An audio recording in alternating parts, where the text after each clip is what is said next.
Excellent. Well, what I might do is, it looks like we've hit 10, is just get us going this morning. So welcome everyone. My name is Marian Hutchins. I'm head of marketing and communications for SUPC in the wider SUMS group.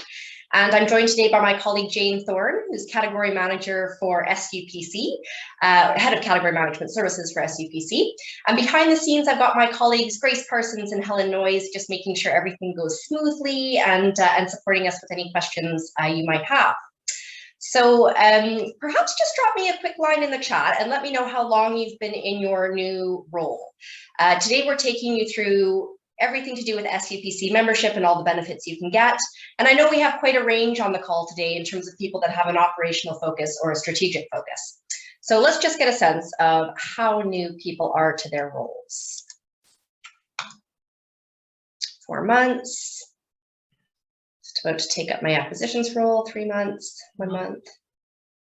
1 year, Yeah. 3 months, 18 months. Oh, fully mixed bag. Yeah, okay. Well, you're Excellent. all welcome. Absolutely. And it gives me just a quick chance to go over some housekeeping while people are popping that in. Because of the numbers on the call today, we are in webinar mode, but we really want this to be as interactive and engaging as possible. So please do make use of the chat. We'll keep a regular eye on that. Please do use the Q&A function. And if somebody posts a question that you really want to see answered, you can give it the thumbs up and that'll move it up our priority list. And we'll try and get through all those towards the end of today's session. If you want to write a comment to your colleagues on the call or to ourselves, just have a look in the chat function and make sure that you've selected the to everyone from the drop-down menu. If you just want to message the host and the panelists, then there's a drop-down option for that as well. Closed captioning is available. There should be a button in your menu at the bottom of your screen. And if you want to be able to change the size of your screen and the slides and the speakers, you can come out of full screen mode and that should help you do that. All of today's slides will be available after the session, so you don't need to take copious notes, and you will get copies of all the links and everything that are included in today. So yeah, excellent, okay. And the thumbs up are within the question area, Charlotte, so they should, once somebody poses a question, you should be able to give the question a thumbs up. So today we're going to cover what is SUPC. It might be a new organization for some of you. We're going to talk about the benefits and the services you have access to and some of the resources that perhaps you're not taking advantage of now. Jane's going to talk you through frameworks, how you use them and how you can get the most out of your framework spend. We're going to have a quick refreshment break, and then we're going to have a bit of a demo on the HE contract system and have some Q&A. So we'll try and weave things in as we go along. Again, please do talk to us in the chat, but we'll save the majority of our Q&A for towards the end of the session. So just kicking things off, we had about 80 people register for this, and I, again, imagine it covers a broad spectrum of types of roles. So what do you want to get out of today? And we'll make sure that we cover that to the best of our ability. If there's anything we can't answer for you today, we can follow up with you after the session. So just drop us a quick line and let us know what your kind of priority is to get out of today.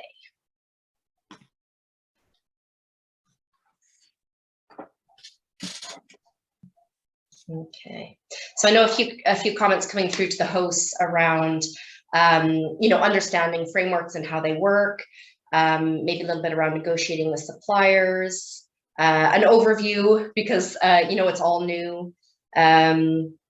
Frameworks. We'll talk a little bit about PCR and what might be changing. Jane's written some interesting pieces on that, so we'll make sure we cover that. Compliance, yeah. Oh, we've got one asking how you negotiate with suppliers. Probably not a great deal on that today, but we are hoping to do some of those sessions later in the year, so keep yourself posted on that.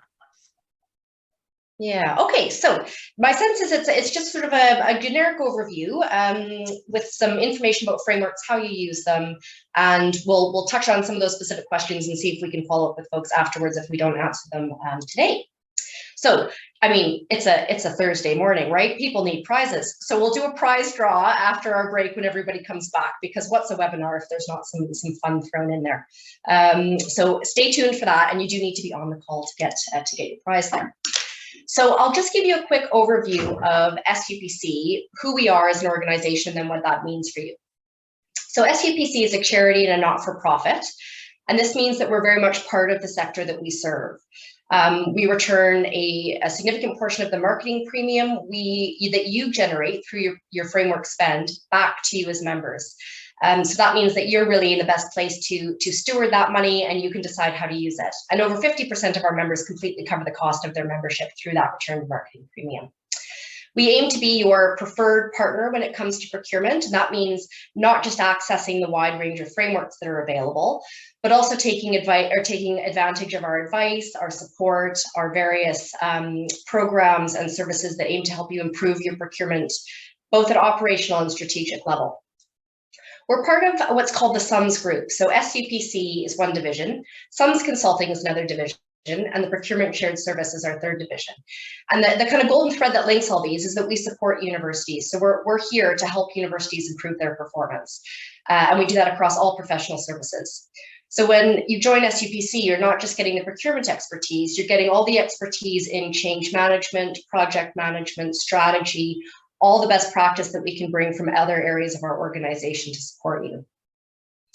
Right now, that's a network of about 158 universities. So it's quite a broad network to work in, and there will be somebody else within that network that has the same challenges as you that we can connect you with.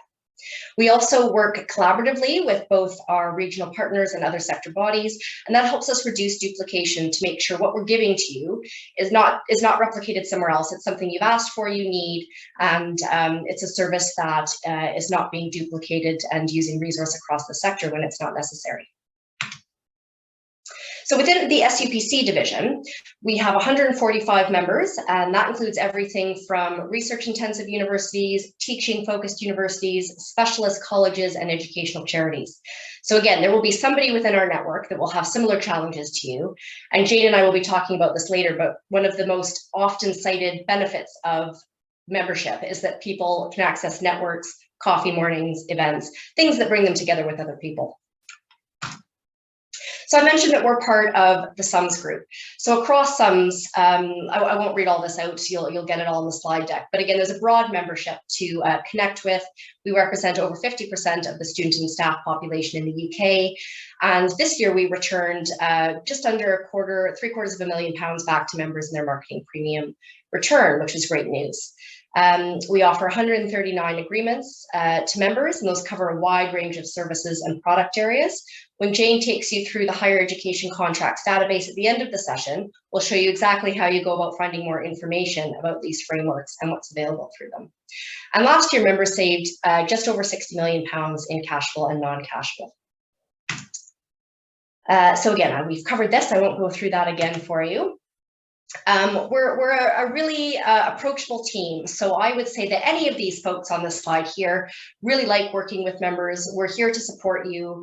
We're very much, focused on bringing our specialist expertise to you in whatever way we can. So you've met Jane, Bernard, our CEO, Rob, our head of procurement services, Gavin, Oliver, Taryn, Mark, everybody is here to support you, and there's a wide range of support services that kind of are quite active behind the scenes, looking at spend, looking at events, looking at added services we can bring you. So if you need help with anything, any of these people would be happy to help you. So I mentioned collaboration. We collaborate quite closely with a number of organizations, but one is the London University's Purchasing Consortium. So that's our sister consortium based in London, and we do lots of joint activity with them. One of our biggest successes is a joint conference that we put on every year. So we've been doing that for about 5 or 6 years now, bringing together colleagues from across universities, across procurement roles, for a great day of meeting suppliers, hearing about the latest developments in the sector and outside the sector. And this year, the conference is taking place in a new venue in London on the 8th of June. So we've just gone out to suppliers for bookings, but keep an eye out for member bookings, which should open in the spring. And I'm not going to go too deep into this, and again, you'll get all these slides, but UKUPC is the UK Universities Purchasing Consortia, and it's the partnership organization through which all the regional purchasing consortia work. So you might notice from looking on our website or through the HE contracts database, SUPC tenders and runs a certain number of frameworks. We don't tender and run all 139 that you have access to. That work is split out amongst the regional purchasing consortia so that we can each bring our own unique expertise to the area in which we're working. And again, it helps reduce duplication and make sure we're using resource effectively to support the entire sector. So there's several members of UK UPC, including 2 commodity-focused areas, TEC, the Energy Consortium, and TUCO, the University Caterers Organization. Many of you probably will have heard of them. So we kind of talked about, how that helps members. But ultimately what it means in terms of sort of pounds and pence is that members saved over 74 million in savings, and that was just cash flow savings. So there really is significant power within the membership across UK UPC to generate real benefits for themselves. Other sector bodies that you'll want to be aware of are the Higher Education Procurement Association, the British University Finance Directors Group, JISC, and the Crescent Purchasing Consortium. What I would recommend, if you're jotting down any notes, 2 quick to-dos would be to sign up to the HEPA discussion board if you haven't already. So you need to set up an account on that, and then you'll have access to discussions on all sorts of interesting threads about procurement across the sector. So I would make sure I do that. If you're at sort of head of procurement level, deputy head, director of finance, BuffDog would be, they run the forum as well, so that would probably be the relevant organization for you too. So what's in it for you in terms of benefits and services that you might not be accessing? So I've talked a little bit about frameworks, but we'll just do a quick poll, make sure everybody's still with us, and just ask, how many agreements do you think members have access to through their membership? So if my colleague Grace can launch that for us. So that should have popped up on everyone's screen. Just give everyone a few seconds to vote.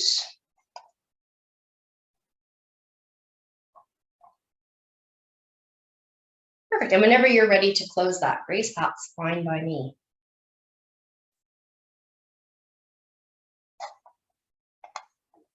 Okay, excellent. Oh my gosh, what a bunch of on-the-ball people again for relatively early in the day. So over 130. So in 2020-21, it was 139 frameworks. So well done on that one. I've outlined here, again, I'm not going to go through all of this in detail, but I've outlined all the membership benefits you get here. So there's the frameworks, which are sort of expected. That's why people join SUPC. But why they stay with SUPC is because of all the value-added services, the networks, the knowledge base, the extra support they get from the team. So we will support you not only with using agreements that we tender, but we will support you in getting the most out of all of the frameworks that you use. You can access expert supply knowledge through us. You can access services like Credit Safe, which helps you check supplier credit ratings. So there's a wide range of services here. And we also work with other providers like Pagabo and Consortium Procurement to offer you services that aren't already available. And again, by doing that, we're making sure we're not duplicating something that's already available. There's responsible procurement systems like Net Positive to help you monitor and manage that. You can access coaching and professional development and mental health first aid training as well. And again, SUPC is the only regional purchasing consortia that offers marketing premiums back to members. So that's the kind of benefit in working with us. Has anyone taken advantage of any of these things yet? Does anyone want to drop me a quick line just to say if they've attended a meeting, an event, if they've used a framework? Maybe I'll just explain what marketing premium is for those who aren't aware. Jane, correct me, if I've got anything wrong here, but through spend through frameworks, universities generate a percentage of the overall spend that suppliers then pay to SUPC. SUPC then returns that to the members so they can choose how to use that. Yeah, that's right. Yeah. It's a really small percentage normally, so between 0.5% and 1%. And we collect that. And yeah, as you say, we give it back to our procurement department or our procurement customers or clients. Yeah, absolutely. And I can see people, so Fiona, you obviously attend some of the coffee mornings, estates, Sarah, you've gone to the estates category meetings. So it's, yeah, good to see that people are using the resources that are available to them already. Jane, I'm actually going to pull you back up to talk a little bit about the social and corporate responsibility available through SUPC. So Jane is our lead in this area. Okay, so responsible procurement, if you're not aware, and I'm sure probably you all are, it just comes under different names these days. So originally we called it corporate social responsibility, and then we called it sustainability for a bit, and now we call it responsible procurement because it covers a whole range of things. And so there's a lot of responsible procurement tools available for you, and they cover everything from carbon reduction. We've got responsible procurement networks. We have a partnership with EAUC, and Marion can touch on that in a minute. And through our website and through the UK UPC website, there's a glossary of the terms that we all use, and that kind of helps standardise them. We've got guidance for modern slavery, guidance on measuring your suppliers' performance and how to evaluate their modern slavery statements. And we're doing a lot of work at the moment in the EDI space, so the equality, diversity and inclusion space as well, to make our teams and our departments and our institutions and our supply bases a lot more diverse and inclusive. And it's one of these things, are you accidentally excluding people who are not of your social demographic and so on background? So we're doing a lot of work in that space as well at the moment. Is that good? Yeah, perfect. And the EAUC partnership that Jane mentioned. So EAUC are sector leaders in sustainability, and universities obviously, net zero carbon targets. These things are becoming real priorities for universities. So EAUPC offers support across a wide range of project areas, and through SUPC you can access their consultancy support. So if there's a particular project you have in mind, get in touch, and that's something we can support with. So just want to mention a few things about the website. If you're attending this, I would think you probably have registered on the SUPC website. However, if you haven't, I would highly recommend that you do that. So that's another thing to add to the to-do list today. Everyone registered on our website gets access to our e-digest that goes out regularly. We make sure you get updates on category-specific information, and we'll add you to our JISC group mailing list, which means that we connect you with colleagues, mail bases that connect you with colleagues so you can ask questions in certain areas and get support from other people working at institutions. If you need help with any of this, if you want to join a JISC mail base or learn anything more about our groups, there's lots of information on the website under members, but you can also email us at supc@reading.ac.uk.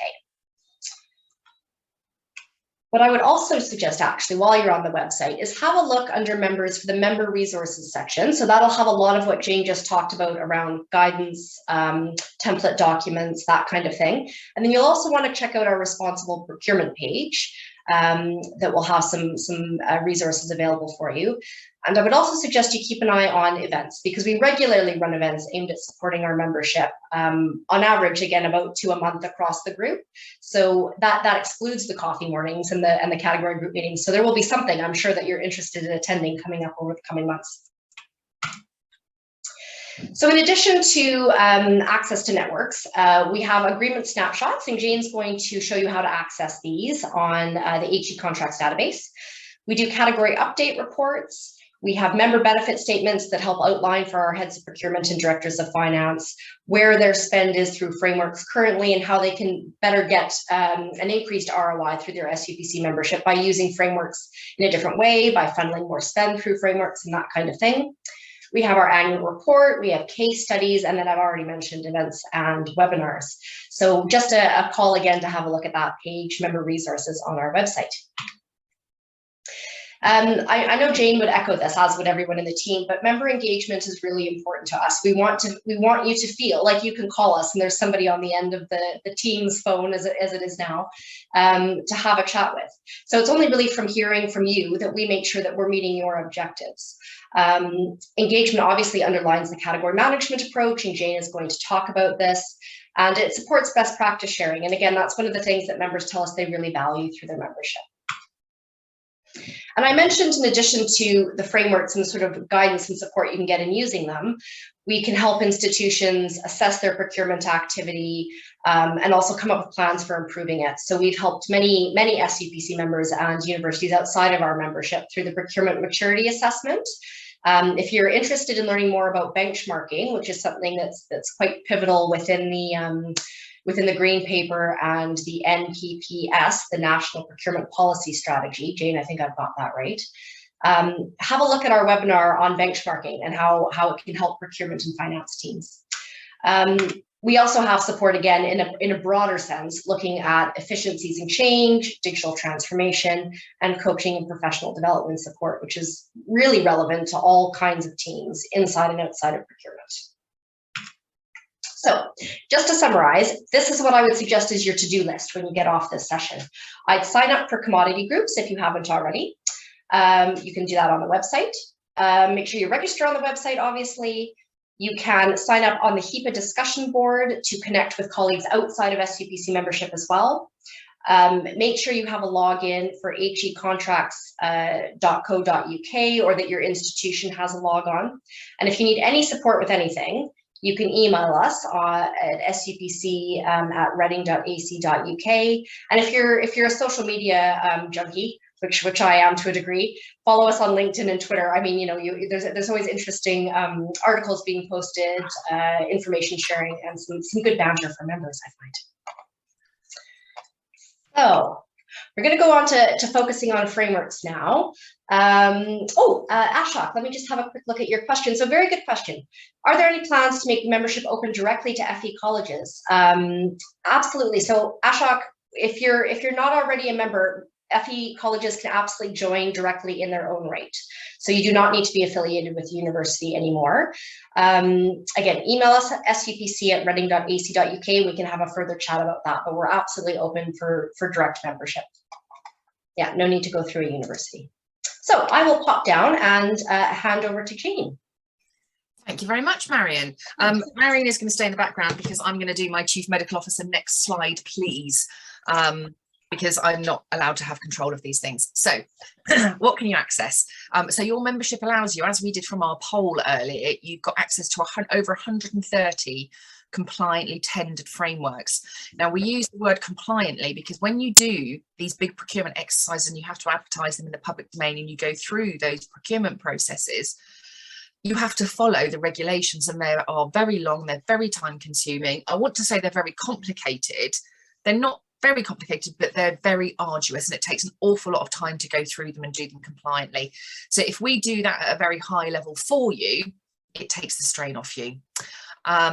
So you've got access to all of those frameworks via HE contracts, and we work closely, as Mary said, we work closely with the other consortia to develop frameworks that are appropriate for our members. We don't duplicate, and we have regular meetings with you guys and with our consortia counterparts, and getting everybody together to share knowledge and share best practice, and to avoid that duplication that we talked about. Next slide, please. Brilliant. So SUPC commodity groups. Now, what are these? These are the ones that you can sign up for via the website. You can join the ones that are, you can join all of them if you want, but join the ones that are specific to the category that you work on, and you get updates from those groups on any news that's happening in the sector. You get to join those specialist areas and meet with colleagues. We have the focus of them is on the contracts that we have, and we look at the spend areas, and we tailor the frameworks better. And we have those meetings as well. Marion talked about the commodity group meetings that we had. These are usually 2 or 3 times a year, although during lockdown we moved some of them online and kind of informalized the structure. So rather than having a formal meeting, we had kind of a drop-in coffee morning type approach where you could drop in and have just those chats with those colleagues without a formal structure and a formal agenda. Next slide, please. So what do the SUPC category managers do? So we tender in accordance with the PCR 2015, and PCR meant something completely different to us before COVID. And in PCR is the public contract regulations of 2015.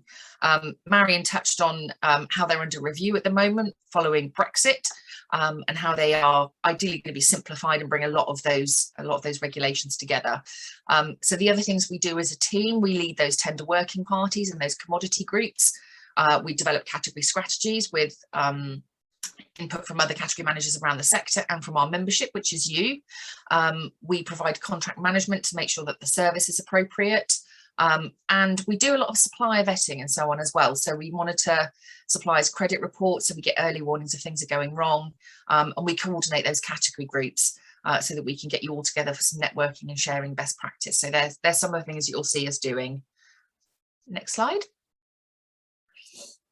So what is our contract management focus? So we get MI quarterly from all our suppliers, so we know who's spending with what. This also helps us calculate what your returned marketing premiums are.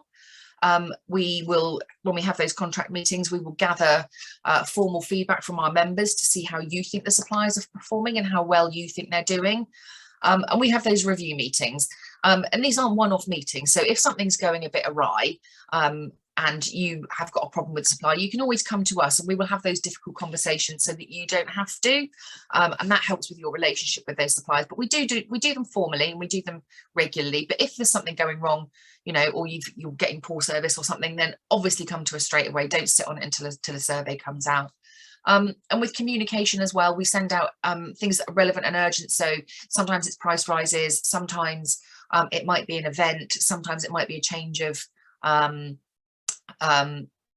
category manager, or it might be a change in the supplier's focus, or anything that's relevant and proportional to the sector we'll send out and let you know. Next slide. So what's the spend analysis that we do? So we get this quarterly spend. So first we get quarterly spend from the suppliers to see exactly what's going through the framework, so we can see exactly who's spending.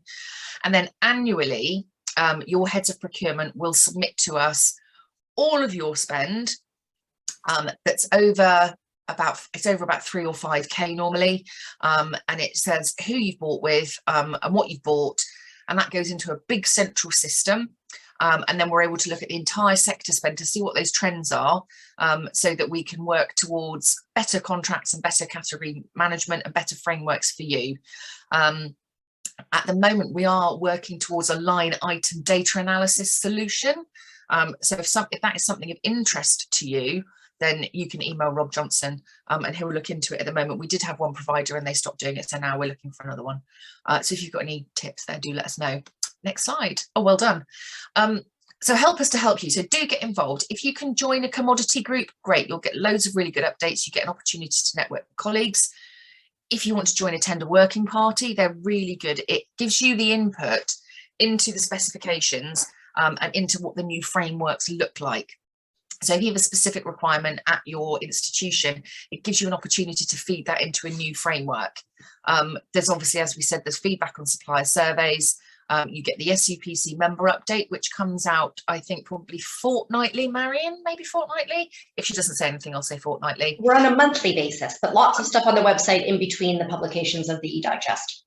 There we go. So monthly updates, because, you know, no one's got enough time to read anything. So yeah, a monthly update to tell you everything that's gone on that month. And there's usually coffee mornings, commodity groups, webinars and so on, learning opportunities. So do get involved, and as we've said, do sign up to those commodity groups. Do check with your head of procurement first. Make sure they're content with you doing it. Largely they always are though. Okay, so accessing frameworks and the systems that you'll need. So we've got a poll, Grace, I think. Have you already used an SUPC framework?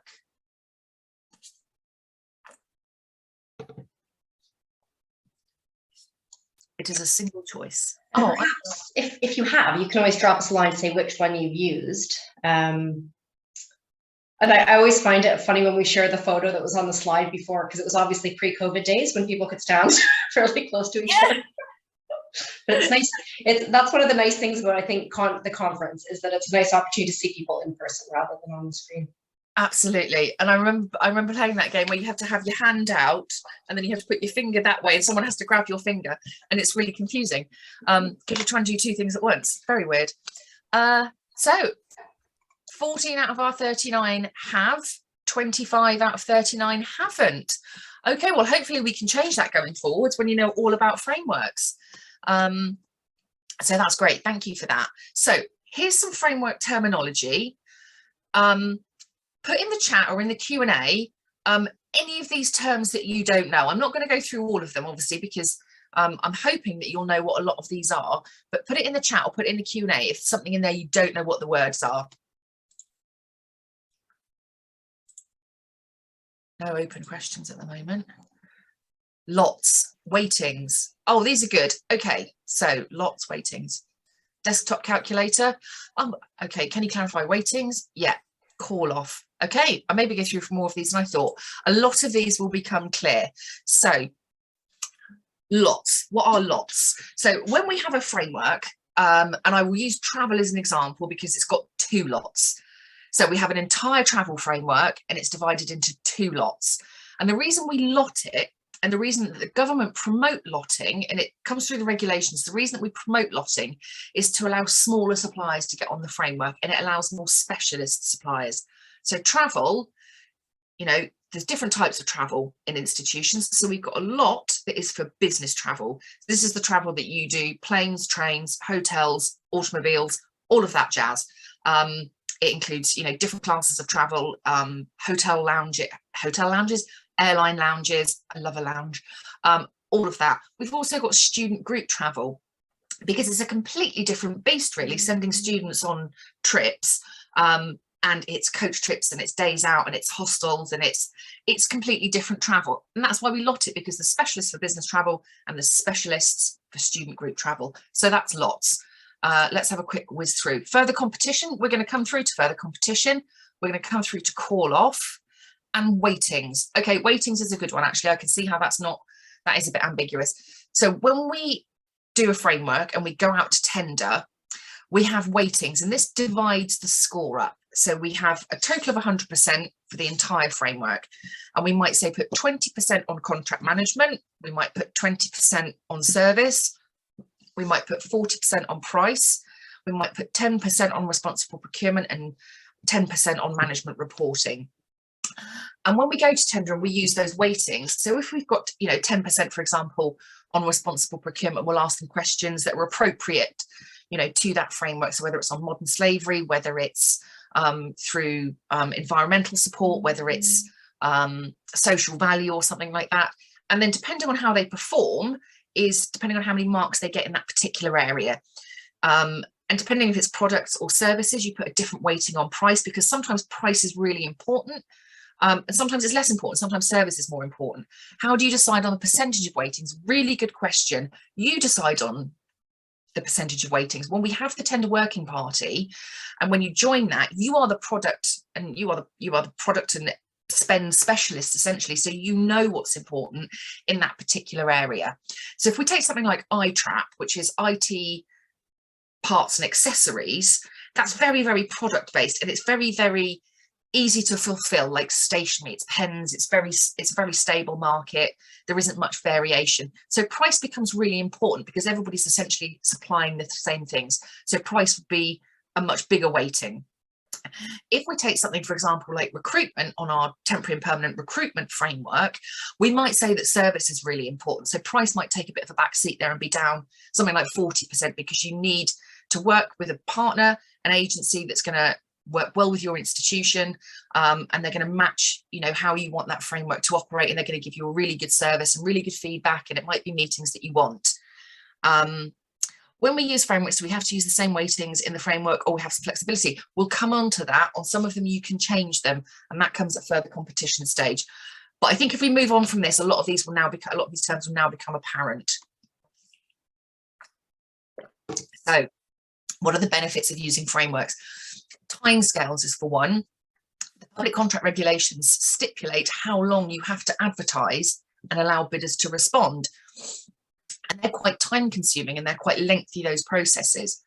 So if we go through that lengthy process and we set up all of those, and then we let the framework, when you come to call off and you come to buy through that framework, you can do it much quicker. You don't have to go through those lengthy procedures that we do. You get further savings when you go through a mini competition or a further competition. The suppliers, you know, are approved and they're vetted, and we've done all the credit checks, and we've made sure there's no bribery and corruption and all of that business, because that's part of the process we go through for you. As I mentioned, it's fully compliant. We've got this active contract management, so if there's difficult conversations you don't want to have, we can do it for you. We've got those pre-approved terms and conditions, so you won't have to negotiate with a supplier about what terms and conditions you work to, because we'll have done that for you, and there's a pre-vetted set and pre-approved set of terms and conditions that you'll both work to, because that can be lengthy if you do that on your own. And as I said, service level agreements and KPIs are pre-approved. So how to choose your framework? First thing I'm going to say to you, and I will say this a lot, read the buyer's guide. Every framework has a buyer's guide, and it's basically a sort of a small instruction manual on how to use the framework. It gives you information on who the suppliers are, how well they scored, how to use the framework, what your call-off methods are. And when we say call-off, that means how you buy through the framework. It'll give you information on the specification. It'll talk about the tender process that we did, and it'll give you information on the procurement options, and it'll tell you how to run those further competitions and things that you should and shouldn't do. And we're going to touch on some of those in a bit. Oh, here we go. So award methods. So here we've got the framework agreement, and largely there are 3 types of method through which you can award. The first one is a direct award. Now, this is when you go to the supplier on that particular framework or that particular lot that scored the highest overall according to the framework questions that we asked and the weightings that we put to those questions. So that's direct award. Usually that's direct awarded to a single supplier that is #1 ranked. In some situations where you have what's called a ranked framework, if the #1 supplier can't meet your needs, they don't have capability or they don't have capacity for your particular needs, you can then go to the #2 supplier and you can go to them and say, can you do this for me? That's not available on all frameworks, but you'll find that information in the buyer's guide. Desktop exercise. Now this relates to the weightings discussion. So when we have said price is 40% and service is 20% and responsible procurement is say 10%, when you come to the desktop exercise, the instructions will say you can vary the weightings by up to 20%. So where you had price at 40%, you can put that up to 60%. That means you've got to take 20% off elsewhere. So you might find that somebody's technical ability has already been tried and tested, they've done well, and you can drop that down, for example. It might be that the framework presents a risk in terms of human rights or environmental sustainability, and you might want to up that one. As long as it adds up to 100% at the end and you don't exceed the amount that we've said you can vary it by, you do this desktop exercise, it changes the weightings, and it sometimes puts often puts a new supplier in the #1 spot, and that's when you can direct award to that supplier through the desktop exercise. If anybody wants to see one in action, then you can give me a buzz afterwards and I'll talk you through it. And then we've got further competition. Now, this is when you go back to all of the suppliers and you reopen the competition with specific requirements for your institution. And we're going to talk about further competition and the things that you can and can't do. And we'll talk about framework tips as well. Next slide. I'm not used to talking this much, sorry. When to direct award. So when to direct award on something like stationery or cleaning supplies, where it's quite a stable supply, it's quite a stable market, and you need a quick and easy solution. You go to the #1 on the framework, or as I said, you can go to a ranked agreement. Do it when the pricing's clear. Avoid on a big IT project, for example. It's a very, very quick use of time, but it doesn't allow for framework amongst the suppliers. So you're basically kind of buying something off the shelf. What you see is what you get in terms of terms and conditions and price. Jane, I'll just pop in there while we in between slides. There was a good question in the Q&A, and this might actually be covered when you do the demo of HE Contracts Database. But Ashok had another good question about, are there any plans to add a tool for easy and quick quotes? And my understanding is there is a request for quote option. Some frameworks are set up. Some frameworks are set up through the HE Contracts Database to allow you to do a quick quote to all of those suppliers. It's not available on all of them. Some of them don't allow it, but usually you'll have in-house documentation to go and make those quick and easy quotes. I've got a throat fleet, sorry. No worries. And CPC operates a bit differently than SUPC, don't they, in terms of warehouses and things like that. So we don't actually have the products ourselves in storage or anything to send out. That's right. CPC do have an add-on system called, I think, multi-quote, and you can run your tenders through that system, but it's not something we do at the moment. So when to do a desktop exercise. If the framework largely meets your needs, and you don't need to make any changes to terms and conditions, but as I said, something on the framework, you want more of a focus on sustainability or more of a focus on price, this is when you do a desktop exercise and you change those original weightings. It isn't available on all frameworks though, so you will have to check that in the buyer's guide. So do check the buyer's guide. When to do a further competition. So framework, I would say further competitions are largely encouraged. This is when you reopen the competition to the suppliers. Now, when we've asked a set of questions at framework level, you can't ask those questions again. What you can do is ask questions that are specific to your institution's requirements that we haven't covered. You can make it more bespoke and more unique. You could ask an IT supplier, for example, to quote on some specific kit for you, or a specific system, or on, you know, temporary recruitment, for example. If you know you've got a recruitment campaign coming up, or you're looking for a series of summer casual staff, for example, you can run a further competition on that. It's good for big, high value, high risk projects. You don't want to do it every time you place a stationery order though, and it's best to do a further competition on something like stationery. If you are going to do a further competition, you would run that further competition, and you would then contract with the supplier for a period of months or years, and that way you're going to get best value throughout the life of that contract. And you can agree your service levels, and when you go to further competition, you give the suppliers an opportunity to bid again. A lot of them will come back with more competitive pricing, but you only get that competitive pricing through further competition. It also gives you that budget certainty, so you know exactly how much you're going to spend over a period of time, which is really good for your budgeting and beating inflation. So further competition tips: read the buyer's guide. I say that a lot, I did warn you. So plan how you're going to do the procurement, make sure you set it out, and you know all of your users' requirements. Give as much time to the bidders as you can, and make it proportional and reasonable. It can't be any bigger and more onerous than the original tender process. But if you're quoting on a big system, for example, they're not going to be able to get bids to you overnight. If you've got a series of requirements on products, for example, and you've got a big shopping basket, they're going to have enough time to price it and look what the market looks like. So do give them, you know, a sensible amount of time. It cuts down on errors. You have to invite all capable suppliers to participate in the process. You can't cut ones out you don't like the look of. And with award criteria, make it clear and objective, and make it proportional and relevant. So if you've got £100,000 of stationery spend over 4 years, you don't need another 100 questions and 6 weeks for them to respond. We use the word proportional a lot.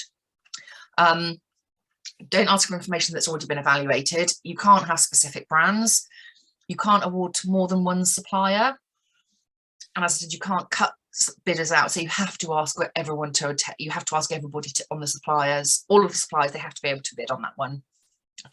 You can vary the weightings usually at mini competition, but we will have stipulated at framework level how much you can change those weightings by. You can vary the call-off terms. And the call-off terms is the contract that sits between you and the supplier. So you can vary those, but again, it has to be proportionate, and you shouldn't vary them too significantly. Next slide. Oh, sorry about this. So framework tips. Framework pricing is the maximum you'll pay.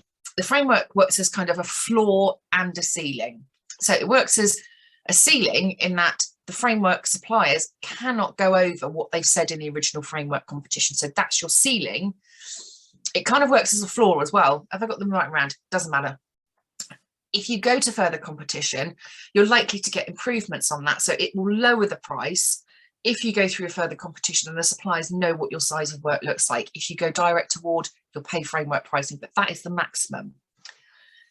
When you've run a mini competition, give the suppliers feedback if they're unsuccessful. It's really good on making them improve their processes, and it's really good to help them understand what your requirements are, and it helps them understand the sector better, and it always puts better value through the framework. So do make sure you feedback. It's really bad manners not to as well. When you've used a framework and you've gone to mini competition, make sure it's clearly referenced, and make sure you put the framework and purchase orders and so on, and agree your service level agreements with the supplier. Marion? Oh, hang on, we've got my slide back. So getting the most of the framework, do read the buyer's guide. Use all of those resources that are available for you. If you need more information, do get involved. And if you can, make sure the suppliers compete for your business, because you will get better pricing. And I think that's my last slide. Fabulous. So thank you very much, Shane. So why don't we have a quick 5-minute refreshment break. Get a refill on your caffeine or whatever you might need. Let's make sure we're back here for my phone says 10:45, so let's say 10:50. We'll do the draw and we'll get into some open Q&A. So please take a few minutes as well to drop your Q&A into the Q&A function or send us a message in the chat. So we'll see you in 5 minutes.